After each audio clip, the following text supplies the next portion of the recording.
Assalamualaikum warahmatullahi wabarakatuh. Saya Atia Zakia dengan NIM 0503012199. Saya di sini untuk memenuhi tugas UTS Tafsir Hukum Peradilan. Saya akan membahas tentang konsep perdamaian dalam perspektif Quran Surat Al-Hujurat ayat 9 dan 10. A'udzu billahi minasyaitonir rajim.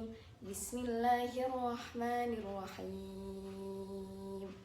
Wa in ta'ifatayn minal mu'minina qatatalu fa aslihu bainahuma fa in baghat ihdahuma 'alal ukhra faqatilul lati tabghi hatta tafi'a ila amrillah فإن فاءت فأصلحوا بينهما بالعدل وأقسطوا إن الله يحب المقسطين إنما المؤمنون إخوة فأصلحوا بين أخويكم واتقوا الله لعلكم ترحمون صدق الله العظيم.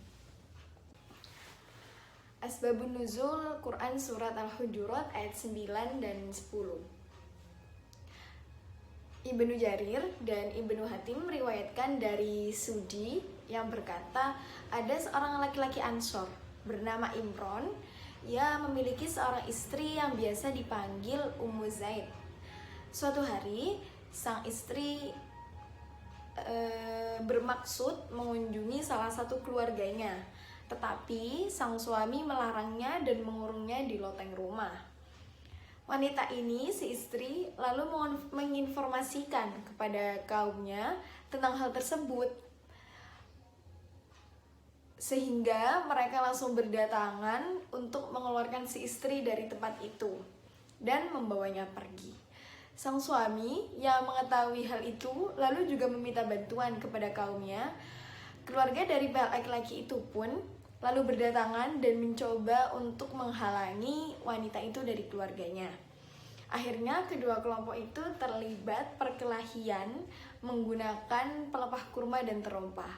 Lantas Allah menurunkan ayat Quran Surah Al-Hujurat ayat 9. Kemudian Rasulullah mengirim utusan untuk mendamaikan kedua kelompok tersebut. Lalu pada akhirnya mereka menyerahkan penyelesaiannya kepada putusan Allah.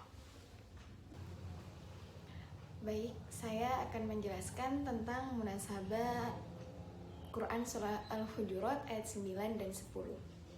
Ayat 9 ini memiliki munasabah dengan ayat sebelumnya, yaitu ayat ke-8. Allah memperingatkan kepada orang-orang mukmin supaya waspada dalam menerima berita yang disampaikan oleh orang fasik. Maka Allah menerangkan pada ayat 9 tentang apa yang bisa saja terjadi akibat berita tersebut, seperti pertengkaran antar dua kelompok yang kadang-kadang berakhir dengan peperangan. Oleh karena itu, Allah memperingatkan orang-orang mukmin supaya menghilangkan pengaruh dari perkataan orang fasik tersebut. Dan pada ayat ke-10, Allah memperkuat dengan menjelaskan bahwa sesungguhnya mukmin itu bersaudara dan harus saling memperbaiki hubungan satu sama lain. Ayat ini memiliki munasabah dengan ayat ke-11 dan 12, di mana Allah memberikan langkah-langkah untuk menghindari pertikaian. Misal dalam dua ayat tersebut Allah melarang beberapa sikap yang dapat memicu pertikaian, seperti saling mengolok-olok dan mencela orang lain, lalu memanggil dengan gelar-gelar yang buruk, banyak berprasangka, dan mencari kesalahan-kesalahan orang lain.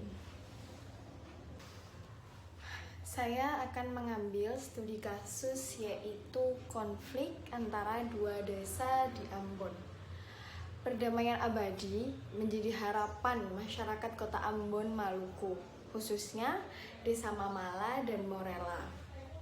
Dua desa yang bertahun-tahun terlibat konflik itu akhirnya sepakat berdamai. Pada 2008, upaya rekonsiliasi dilakukan dengan membangun prasasti di perbatasan dua desa. Sayangnya, perdamaian itu tidak bertahan lama. Tidak terhitung berapa kali kedua warga desa ini terlibat perang. Sejumlah warga tewas dan puluhan luka-luka karena mereka menggunakan senjata api dan bom rakitan.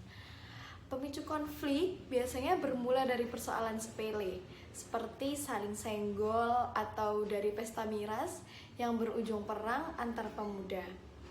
Perdamaian ini ditandai dengan penyerahan sejumlah senjata api dan bom rakitan. Kedua desa sepakat mengakhiri pertikaian tersebut. Terima kasih.